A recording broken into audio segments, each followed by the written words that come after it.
ಈಗ ಚಿನ್ನಯ್ಯ ಆಯಿತು, ವಿಠ್ಠಲ್ ಗೌಡ ಸರ್ದಿನ ಧರ್ಮಸ್ಥಳ ಪ್ರಕರಣಕ್ಕೆ ಸಂಬಂಧಪಟ್ಟಂತೆ ಏನು ಮಹತ್ವದ ಬೆಳವಣಿಗೆ ಆಗ್ತಾ ಇದೆ? ಈವರೆಗೂ ನಾವು ಗಮನಿಸಿದ್ವಿ, ಧರ್ಮಸ್ಥಳದಲ್ಲಿ ಶೋಧ ಕಾರ್ಯವನ್ನೇನು ಈ ಹಿಂದೆ ನಡೆಸಿದ್ರು ಚಿನ್ನಯ್ಯ ಹೇಳಿದಲ್ಲ. ಈಗ ಮತ್ತೆ ಬಂಗ್ಲಗುಡ್ಡದಲ್ಲಿ ಶೋಧ ಆಗೋ ಸಾಧ್ಯತೆ ಇದೆ. ಆದರೆ ಈ ಬಾರಿ ವಿಠ್ಠಲ್ ಗೌಡ ತೋರಿಸಿದಂತಹ ಜಾಗದಲ್ಲಿ ಶೋಧ ನಡೆಯುತ್ತಾ ಅಂತದೊಂದು ಸಾಧ್ಯತೆ ಬಂಗ್ಲಗುಡ್ಡದಲ್ಲಿ ಎಸ್ಐಟಿ ಮಹಜರ್ ಮಾಡುವಂತಹ ಬಗ್ಗೆ ಮಾಹಿತಿಗಳ ಲಭ್ಯ ಆಗ್ತಾ ಇದೆ. ಜೊತೆಗೆ ಶೋಧ ಕಾರ್ಯಕ್ಕೆ ಇವತ್ತೇ ಸ್ಥಳ ಗುರುತಿಸುವ ಸಾಧ್ಯತೆ. ಧರ್ಮಸ್ಥಳದ ನೇತ್ರಾವತಿ ತೀರದ ಬಳಿಯ ಬಂಗ್ಲಗುಡ್ಡ ಪ್ರದೇಶ. ನಿನ್ನೆಯಷ್ಟೇ ಬೆಳ್ತಂಗಡಿಯಲ್ಲಿ ಎಸ್ಐಟಿ ಮುಖ್ಯಸ್ಥ ಪ್ರಣವ್ ಮೊಹಾಂತಿ ಸಭೆ ನಡೆಸಿದ್ರು. ಸಭೆಯಲ್ಲಿ ಮತ್ತೆ ಶೋಧದ ಬಗ್ಗೆ ನಿರ್ಧಾರ ಆದ ಮಾಹಿತಿಗಳು ಲಭ್ಯ ಆಗ್ತಾ ಇದೆ. ಹಾಗಾಗಿ ಶೋಧ ಕಾರ್ಯಕ್ಕೆ ಇವತ್ತೇ ಸ್ಥಳ ಗುರುತಿಸುವಂತಹ ಸಾಧ್ಯತೆಗಳಿದೆ. ವಿಠ್ಠಲ್ ಗೌಡ ವಿಡಿಯೋ ಮಾಡಿ ಸಾಕಷ್ಟು ವಿಚಾರಗಳನ್ನು ತಿಳಿಸಿದ್ರು. ಈಗ ಹಾಗಿದ್ರೆ ಸೌಜನ್ಯ ಮಾವ ವಿಠ್ಠಲ್ ಗೌಡ ಹೇಳಿದಂತೆ ಅವ್ರು ತೋರಿಸಿದಂತಹ ಜಾಗದಲ್ಲಿ ಮತ್ತೆ ಶೋಧ ಆಗತ್ತಾ? ಚಿನ್ನಯ್ಯ ತೋರಿಸಿದಂತಹ ಜಾಗದಲ್ಲಿ ಶೋಧ ನಡೀತು. 17 ಕಡೆ ಶೋಧ ಮಾಡಿದಾಗ ಮಹತ್ವದ್ದೇನು ಲಭ್ಯ ಆಗಿರಲಿಲ್ಲ. ಈಗ ಮತ್ತೆ ಶೋಧ ಕಾರ್ಯ ನಡೆಯುತ್ತಾ? ವಿಠ್ಠಲ್ ಗೌಡ ತೋರಿಸಿದ ಜಾಗದಲ್ಲಿ ಶೋಧ ನಡೆಸುವ ಸಾಧ್ಯತೆ ಇದೆಯಾ? ಬೆಳ್ತಂಗಡಿ ಕಚೇರಿಯಲ್ಲಿ ಪ್ರಣವ್ ಮೊಹಾಂತಿ ಮೀಟಿಂಗ್ ನಡೆಸಿದ್ರು. ನಿನ್ನೆ ಸತತ 8 ತಾಸು ಮೊಹಾಂತಿ ಸಭೆ ನಡೆಸಿದ್ರು. ವಿಠ್ಠಲ್ ಗೌಡ ಹೇಳಿಕೆ ಬಗ್ಗೆ ಕೂಡ ಅಧಿಕಾರಿಗಳ ಜೊತೆಗೆ ಚರ್ಚೆ ಮಾಡಿದ್ದಾರೆ. ಬಂಗ್ಲಗುಡ್ಡದಲ್ಲಿ ಸಾಕಷ್ಟು ಕಳೆಬರ ಇದೆ ಅಂತ ಏನು ವಿಠ್ಠಲ್ ಗೌಡ ಹೇಳಿಕೆ ಕೊಟ್ಟಿದ್ರು. ತನಿಖೆಯ ಎಲ್ಲಾ ವಿವರವನ್ನ ಪ್ರಣವ್ ಮೊಹಾಂತಿ ಪಡ್ಕೊಂಡಿದ್ದಾರೆ. ತನಿಖೆಯ ವೇಗ ಹೆಚ್ಚಿಸೋದಕ್ಕೂ ಕೂಡ ಸೂಚಿಸಿದ್ದಾರೆ.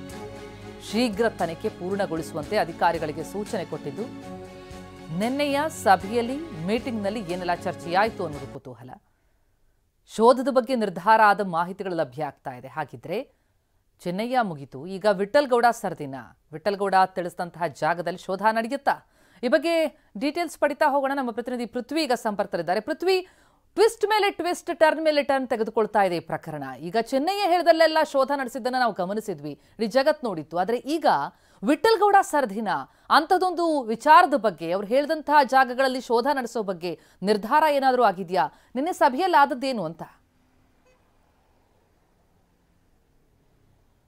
ಪ್ರತಿಮಾ, ಈ ಬಗ್ಗೆನೇ ನಿನ್ನೆ ಸಭೆ ಬ್ಯಾಕ್ ಟು ಬ್ಯಾಕ್ ಮೀಟಿಂಗ್ ಅನ್ನ ಎಸ್ಐಟಿ ಮುಖ್ಯಸ್ಥ ಪ್ರಣವ್ ಮೊಹಾಂತಿ ಮಾಡಿರುವಂಥದ್ದು. ಇಲ್ಲಿ ಪ್ರಮುಖವಾಗಿ ಸಾಕಷ್ಟು ವಿಚಾರವಾಗಿ ಅಂದರೆ ಚರ್ಚೆ ನಡೀತು. ಅಲ್ಲಿ ಅಧಿಕಾರಿಗಳ ಜೊತೆ, ಕೆಳ ಹಂತದ ಅಧಿಕಾರಿಗಳ ಜೊತೆ ಈಗ ಏನು ಪ್ರಣವ್ ಮೊಹಾಂತಿ ನಿನ್ನೆ ಮೀಟಿಂಗ್ ಅನ್ನ ಮಾಡಿದ್ರು. 7 ರಿಂದ 8 ಗಂಟೆಗಳ ಕಾಲ ಮೀಟಿಂಗ್ ಅನ್ನ ಮಾಡಿ ನಿನ್ನೆ ರಾತ್ರಿ ಒಂದು 10-10ವರೆಗೆ ಮಂಗಳೂರಿಗೆ ಅವರು ವಾಪಸ್ ಆಗಿರುವಂಥದ್ದು. ಸದ್ಯಕ್ಕೆ ಇವತ್ತು ಆ ಬಂಗ್ಲಗುಡ್ಡದಲ್ಲಿ ವಿಠ್ಠಲ್ ಗೌಡ ಹೇಳಿರುವಂತಹ ಪ್ರದೇಶಗಳಲ್ಲಿ ಪಾಯಿಂಟ್ ಅನ್ನ ಮಾಡುವಂತಹ ಎಲ್ಲ ಸಾಧ್ಯತೆಗಳಿದೆ. ಯಾಕೆಂತ ಹೇಳಿದ್ರೆ ಈಗಾಗಲೇ ಎಸ್ಐಟಿ ಕೆಲವು ಸ್ಥಳೀಯ ಸಂಸ್ಥೆಗಳಿಗೆ, ಅಂದರೆ ಅಲ್ಲಿನ ಪಂಚಾಯತ್ ಇರ್ಬೋದು, ಲೋಕಲ್ ಪೊಲೀಸ್ ಅವರಿಗೆ, ಮತ್ತು ವಿವಿಧ ಅಲ್ಲಿ ಏನು ಪ್ರೋಟೋಕಾಲ್ನಲ್ಲಿ ಯಾರ್ಯಾರು ಬರ್ತಾರೆ ಅವರಿಗೆಲ್ಲರಿಗೂ ಕೂಡ ಒಂದು ಮಾಹಿತಿಯನ್ನು ಕೊಟ್ಟಿರುವಂಥದ್ದು. ಅಂದರೆ ನಾಳೆ ಯಾವುದೇ ಕ್ಷಣದಲ್ಲೂ ಕೂಡ ರೆಡಿ ಇರಿ, ಬಂಗ್ಲಗುಡ್ಡದಲ್ಲಿ ಈ ರೀತಿ ಮಾರ್ಕಿಂಗ್ ಮಾಡುವ ಸಾಧ್ಯತೆಗಳಿದೆ ಅಂತೇಳಿ ಮಾಹಿತಿಯನ್ನು ಕೊಟ್ಟಿರುವಂಥದ್ದು. ಸೊ ಆದ್ದರಿಂದ ಇವತ್ತು ಬಂಗ್ಲಗುಡ್ಡದಲ್ಲಿ ವಿಠ್ಠಲ್ ಗೌಡ ತೋರಿಸಿದಂತಹ ಪ್ರದೇಶಗಳಲ್ಲಿ ಏನಾದರೂ ಹೋಗಿ ಪಾಯಿಂಟ್ಗಳನ್ನು ಮಾಡ್ತಾರೆ ಅನ್ನೋದನ್ನು ನಾವು ನೋಡಬೇಕಾಗಿದೆ. ಯಾಕೆಂತ ಹೇಳಿದರೆ ಆರಂಭಿಕ ಹಂತದಲ್ಲಿ ಚಿನ್ನಯ್ಯ ಬಂದಂಥ ಸಂದರ್ಭದಲ್ಲೂ ಕೂಡ ಆತ ದೂರುದಾರ ಏನಾಗಿದ್ದ, ಆ ಸಂದರ್ಭದಲ್ಲಿ ಪಾಯಿಂಟನ್ನು ಗುರುತು ಮಾಡುವಂಥ ಕೆಲಸವನ್ನು ಆರಂಭಿಕ ಹಂತದಲ್ಲಿ ಮಾಡಿದರು. ಅದಾದ ಮೇಲೆ ಉತ್ಖನನ ಕಾರ್ಯಕ್ಕೆ ಮುಂದಾಗಿದ್ದಂಥದ್ದು. ಸದ್ಯಕ್ಕೆ ಆ ಒಂದು ಪಾಯಿಂಟ್ ಮಾಡುವಂತಹ ಕೆಲಸವನ್ನು ಇವತ್ತು ಮಾಡ್ತಾರಾ ಅನ್ನೋದು ಇವಾಗ ಕಾದು ನೋಡಬೇಕಾಗಿದೆ. ಯಾಕೆಂತ ಹೇಳಿದರೆ ಸ್ಥಳ ಪರಿಶೀಲನೆಯನ್ನು ಮಾಡಿ, ಅಂದರೆ ಸ್ಪಾಟ್ ಮಾಜರಿಗೆ ವಿಠ್ಠಲ್ ಗೌಡನನ್ನು ಕರೆದುಕೊಂಡೋಗಿ ಅಲ್ಲಿ ಯಾವ್ಯಾವ ಪ್ರದೇಶಗಳಲ್ಲಿ ಆತ ಬುರುಡೆ ಇದೆ ಅಂತ ಹೇಳಿದ್ದ, ಸೊ ಅಂಥ ಪ್ರದೇಶಗಳನ್ನು ಗುರುತು ಮಾಡುವಂಥ ಸಾಧ್ಯತೆಗಳಿದೆ. ಆದರೆ ಇಲ್ಲಿ ಇನ್ನೊಂದು ಅಂಶ ಗಮನಿಸಬೇಕು ಅಂತ ಹೇಳಿದರೆ, ವಿಠ್ಠಲ್ ಗೌಡ ಸ್ಪಾಟ್ ಮಾಜರಿಂದ ಬಂದಂಥ ಸಂದರ್ಭದಲ್ಲಿ ಆತ ಒಂದು ವಿಡಿಯೋವನ್ನು ರಿಲೀಸ್ ಮಾಡಿದ್ದ.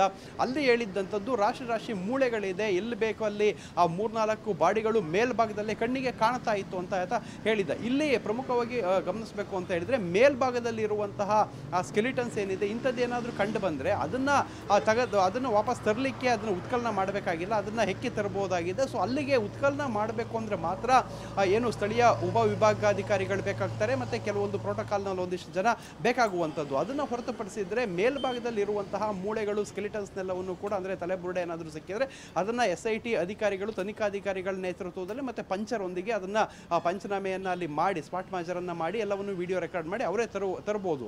ಸೊ ಇವತ್ತು ಆ ಪಾಯಿಂಟ್ ಮಾಡ್ತಾರಾ, ಇಲ್ಲ ಮೇಲ್ಗಡೆ ಆತ ಹೇಳಿದಂತಹ ಪ್ರದೇಶಗಳಲ್ಲಿ ಏನಾದರೂ, ಈಗ ಆತನೇ ವಿಡಿಯೋ ರಿಲೀಸ್ ಮಾಡಿರುವಂಥ ಪ್ರಕಾರ ಅಧಿಕಾರಿಗಳ ಜೊತೆಗೆ ಸ್ಪಾಟ್ ಮಾಜರ್ಗೆ ಹೋದಂಥ ಸಂದರ್ಭದಲ್ಲಿ ರಾಶಿ ಮೂಳೆಯನ್ನು ನೋಡದೆ, 2-3 ತಲೆಬುರುಡೆಯನ್ನು ನೋಡದೆ ಅಂತ ಆತ ಹೇಳಿರುವಂಥದ್ದು.